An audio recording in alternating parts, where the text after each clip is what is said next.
My name is Briona, and if I had any questions about my role in the family business, they were answered the day I found the loan agreement. It wasn't some big family meeting where they laid out future plans. No, I found out by pure accident. It happened last week at the shop. In the same shop I'd poured my own money into for 3 years. Inventory, marketing, payroll. I was the one holding it all afloat while my brother Liam did absolutely nothing. And when I say nothing, I mean he'd show up, drink a free coffee, and tell me the new book display looked fine. That day, I was in the back office sorting through a mountain of invoices my dad had let pile up. He'd asked me to organize them for the accountant. A task neither he nor my mother could ever be bothered with. I was just getting into a rhythm when I saw a thick, professional-looking folder tucked under a stack of old catalogs. It was labeled Business Succession and Capital Loan. My heart started beating a little faster. I don't like to snoop, but my own savings were tied up in this place. I had a right to know about its future. So I opened it, and that's when the floor fell out from under me. It was a business loan application for $200,000, but the money wasn't for renovating or expanding it. The paperwork clearly stated the funds were for my brother, Liam, to purchase the business from my parents with a 5-year plan that listed him as the sole proprietor. There was no mention of me. Not a single word. My name wasn't on the loan. Not in the succession plan. Not even as a manager. I was just gone. I felt like an idiot. Here I was, working 60-hour weeks, skipping my own vacations, and using my personal credit to keep the lights on, all while they were behind my back. Orchestrating a future where I was written out of my own life's work. And Liam, he hadn't worked a real shift in his life. He saw the shop as his personal clubhouse. A place to hang out? Yet, in their eyes, he was the one who deserved it all. He was the golden child who would inherit the legacy I was breaking my back to build. I sat there, staring at the documents, my hands shaking with a cocktail of pure rage and profound betrayal. How long had this been their plan? Was I always just the temporary solution? The financial bridge to get them to the point where they could hand everything to him? I must have been sitting in stunned silence for a while. Because my dad eventually poked his head into the office. "Hey, Bree, how's that paperwork coming along?" he asked. Oblivious. I didn't hide the folder. I held it up, my voice dangerously quiet. "What is this?" His face went from cheerful to ghostly white in a split second. He sputtered for a moment before sighing. That patronizing sigh he used when I was a teenager. "Briona, it's not what it looks like." "Really?" I snapped, my voice cracking. "Because it looks like you're leveraging the business I saved to hand it over to Liam, while I get nothing." My dad shifted his weight, unable to look me in the eye. "It's complicated." That was his answer. Not an apology, not an explanation. Just 2 useless words meant to shut me down. That's when I called for my mom. When she walked in and saw the folder in my hand, she at least had the decency to look ashamed. But the words that came out of her mouth were 1,000 times worse. She put a hand on my arm, her voice syrupy sweet. "Honey, you don't need this. You're so capable. You have a great career. You can do anything. Liam, well, he needs this. It's his only real chance. We just want to make sure he's taken care of." That was it. The moment something inside me shattered. They weren't clueless. They were calculating. In their minds, my competence was my punishment, and his incompetence was his reward. They were actively choosing to sacrifice me for him, and they thought calling me capable was a compliment that would make the betrayal sting less. I took a deep, shuddering breath and placed the loan documents neatly on the desk. "Got it," I said, my voice eerily calm. Glad we're all clear on where I stand. Then I grabbed my purse, walked out of the office, and left the shop without a backward glance. Ignoring their calls of my name, they made their choice. Now it was time to make mine. I went straight home and got to work. For the last year, I'd been paying our key suppliers from my own business bank account because my parents' financials were a mess. I'd also been covering payroll shortages from my savings. It was supposed to be a temporary loan to the business. My first move was to revoke all access. I changed the passwords to the online ordering portals I managed. I sent a polite but firm email to our 3 main distributors, informing them that effective immediately, I would no longer be financially responsible for any orders placed by the shop. Then, I transferred the last $5,000 I had loaned the business for payroll back into my personal savings account. The silence from them was deafening for about 72 hours. I think they assumed I was just throwing a tantrum and would come back once I cooled off. They were wrong. The first text came on Tuesday morning. It was from my dad. Dad texted, "The invoice for the coffee bean shipment is due today." That was it. "No, how are you?" "No, we need to talk." Just a cold, hard demand. As if nothing had changed. As if I were still their chief financial officer and personal ATM. I stared at the message. A bitter laugh escaping my lips. They truly believed they could just will me back into my old role. I typed a simple reply. "I'm sure the new owner, Liam, can handle it." 5 minutes later, my mom called. I ignored it. A text followed. Mom texted Brianna, "Please don't be like this. Your father is worried sick. We need to talk about this as a family." Oh. Asterisk.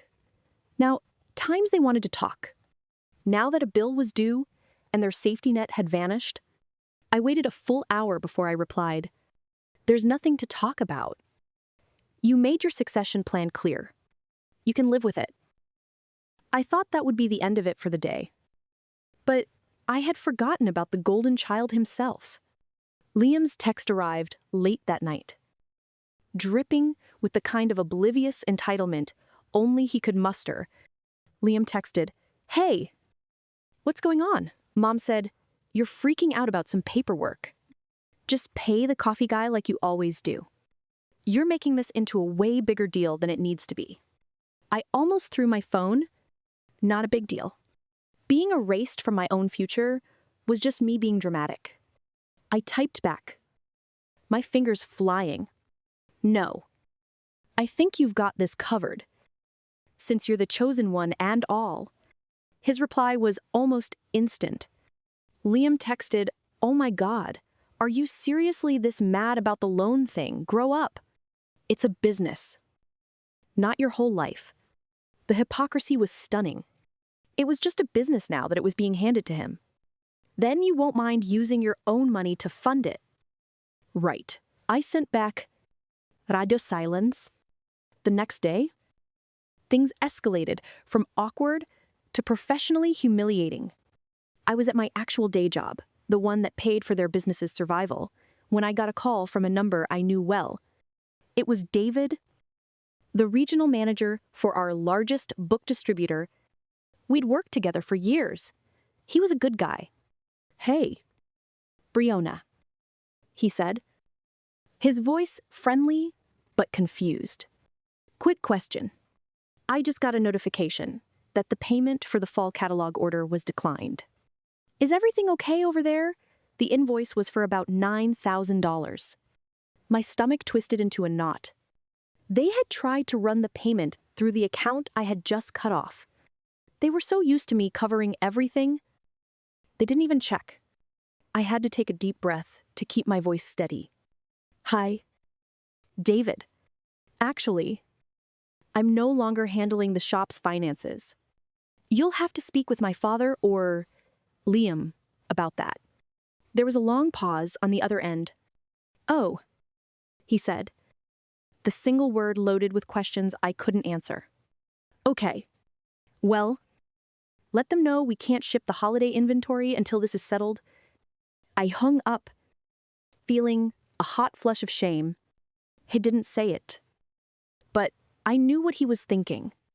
My family was unreliable. And my name was tied to their mess. That, however, was nothing compared to what came next. 2 days later, I received a fraud alert notification from my credit card company. It was an automated text asking if I had just attempted to make an online payment of $24,000 to a commercial lender. My blood ran cold. I immediately called the credit card company. The agent confirmed that someone had tried to use my card to make a down payment on a commercial capital loan. They had my name, my card number, my address, everything. There was only one way they could have gotten that information. My mother. I had given it to her months ago to put a deposit on a new espresso machine, and she must have saved it. They didn't just try to guilt trip me. They didn't just try to professionally embarrass me. They tried to steal from me. They tried to use my credit to fund the very loan that was designed to cut me out. This wasn't a family dispute anymore.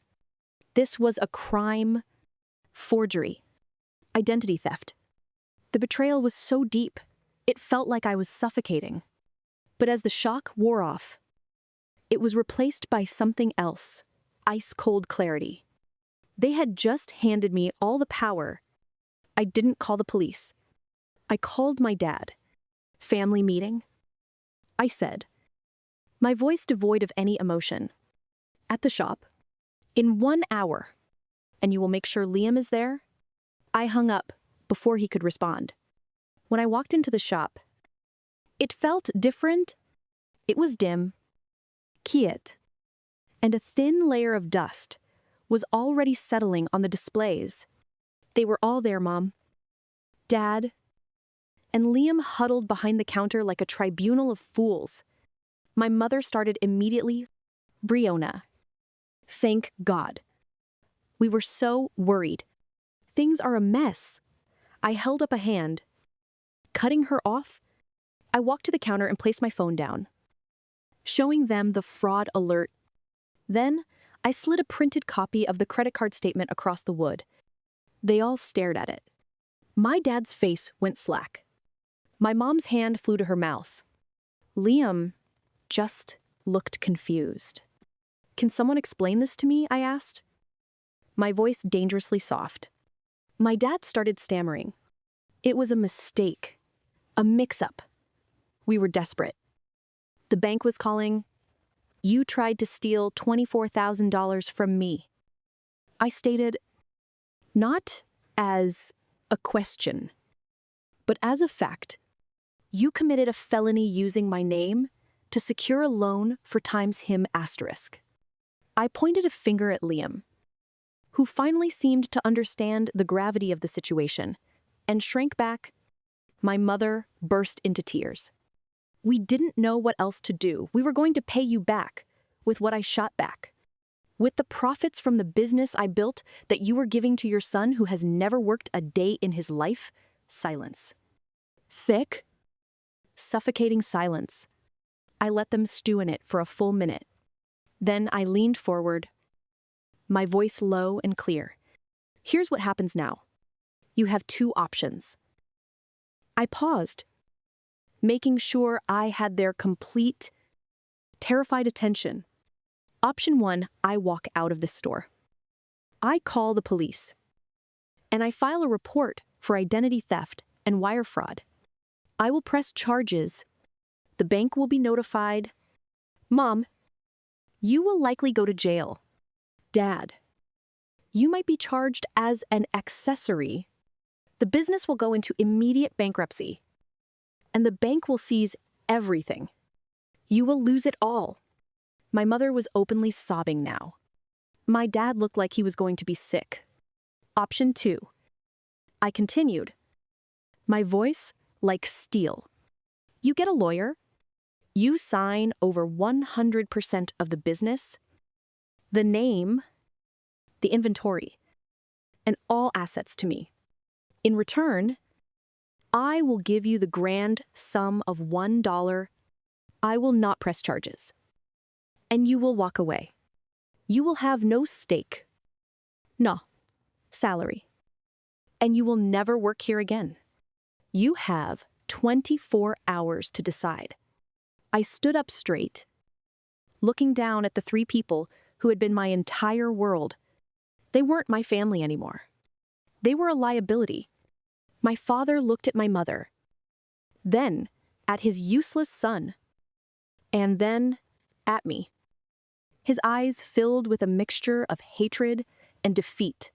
He knew he was trapped. He nodded slowly. We'll sign. It's been 6 months since that day. I rebranded the shop, and it's finally turning a real profit. I work hard, but it's a joyful kind of work now, because it's mine. Every success is my own. I haven't spoken to my parents or Liam since the papers were signed. I hear through the grapevine that they had to sell their house and move into a small apartment. Liam apparently has a job now. Stocking shelves at a grocery store. A part of me feels a pang of sadness for the family I thought I had. But it's quickly replaced by an overwhelming sense of peace. They didn't just lose a business. They lost a daughter who would have done anything for them. I was their greatest asset. And they threw me away. But in doing so, they gave me the greatest gift I could have ever received: my freedom. I finally chose myself. And I'm not apologizing for it. Let me know your thoughts in the comments below. Have any of you ever had to make a hard choice to save yourself from a toxic family situation?